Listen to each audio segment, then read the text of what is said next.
राजनीति के क्षेत्र में एक बात हमेशा कही जाती है कि यहां पर कोई स्थायी दोस्त या स्थायी दुश्मन कभी नहीं होता है। ये बात नागौर के सांसद और आरएलपी पार्टी के मुखिया हनुमान बेनीवाल पर इन दिनों में एकदम फिट बैठ रही है। हनुमान बेनीवाल का 2019 के लोकसभा चुनाव से पहले भारतीय जनता पार्टी से एनडीए से गठबंधन होता है और वह गठबंधन के तहत नागौर से सांसद चुने जाते हैं। उसके बाद उपचुनाव में भी उनका भारतीय जनता पार्टी से गठबंधन के तहत खींवसर उपचुनाव में उनके छोटे भाई नारायण बेनीवाल विधायक चुने जाते हैं।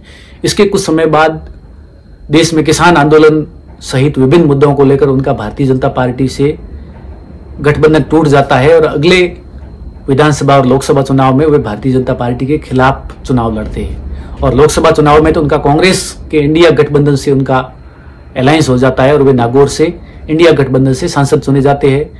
इसके बाद वापस खींवसर का उपचुनाव होता है क्योंकि वो 2023 के विधानसभा चुनाव में खींवसर से विधायक चुने जाते हैं।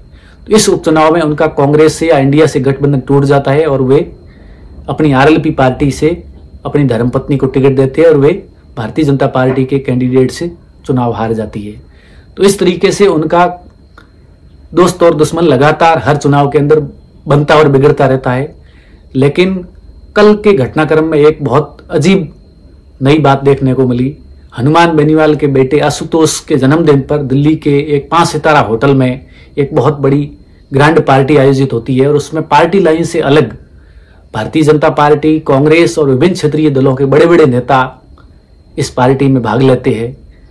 तो कोई बेटे की जन्मदिन की पार्टी कोई इतना बड़ा कार्यक्रम नहीं है जिसमें 7-7, 8-8 केंद्रीय मंत्री, कई राज्यों के पूर्व मुख्यमंत्री और कई राज्यसभा और लोकसभा सांसद, दर्जनों भर विधायक उस पार्टी में भाग लेते हैं और बड़ी खुशी के साथ हनुमान बेनीवाल को, उनके परिवार को, उनके बेटे को बधाई देते हैं। तो इसके बाद ये पूरे मीडिया और सोशल मीडिया में एक खबर छा जाती है और लगातार सुर्खियां बटोर रही है कि क्या हनुमान बेनीवाल कोई नया गेम प्लान करने वाले हैं। क्योंकि भारतीय जनता पार्टी के स्थानीय जो नेता है कांग्रेस और भारतीय जनता पार्टी के, वे लगातार कुछ उनके पक्ष में और कुछ उनके विरोध में दिख रहे हैं। तो ये क्या कोई नया समीकरण बनने वाला है, बिगड़ने वाला है, इसको लेकर चर्चाओं का बाजार है वो गर्म हो गया है। तो इस पार्टी में किस किस बड़े नेता ने भाग लिया है इसको लेकर थोड़ी जानकारी मैं देता हूं। केंद्रीय सड़क परिवहन मंत्री नितिन गडकरी भारतीय जनता पार्टी के शीर्ष नेताओं में उनका नाम है। भारतीय जनता पार्टी के राष्ट्रीय अध्यक्ष रह चुके हैं और लगातार मोदी सरकार के तीसरे कार्यकाल के अंदर वो केंद्रीय सड़क परिवहन मंत्री है और उनका भाजपा के टॉप नेताओं में उनका नाम है। भाजपा के गठबंधन से ही राष्ट्रीय लोक जनशक्ति पार्टी रामविलास पासवान पूर्व केंद्रीय मंत्री के बेटे और अभी वर्तमान में मोदी सरकार में भी केंद्रीय मंत्री चिराग पासवान, केंद्रीय कपड़ा मंत्री गिरिराज सिंह, गठबंधन में ही केंद्रीय मंत्री जयंत चौधरी, केंद्रीय रेल राज्य मंत्री रवनीत सिंह बिट्टू, पशुपालन एवं पंचायती राज मंत्री एसपी सिंह बघेल, केंद्रीय सहकारिता राज्य मंत्री कृष्णपाल गुर्जर,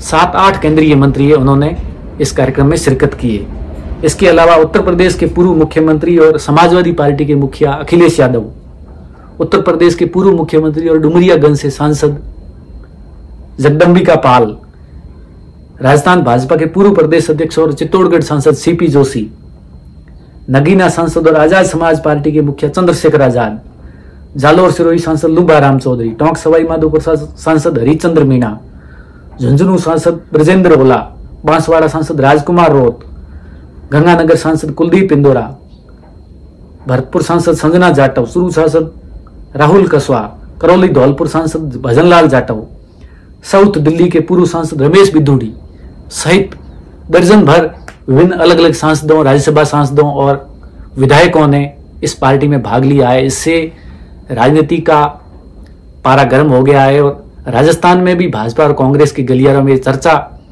तेज हो गई है। क्या हनुमान बेनीवाल एक बार फिर से अपना गठबंधन का साथी बदलने जा रहे हैं या कोई नया समीकरण बन सकता है।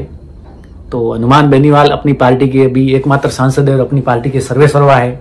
कोई भी अपना राजनीतिक फैसला लेने के लिए वो स्वतंत्र है और वही फाइनल है। तो उन्होंने यदि कोई ऐसा फैसला लिया तो राजस्थान में एक बार फिर से नए समीकरण देखने को मिल सकते हैं।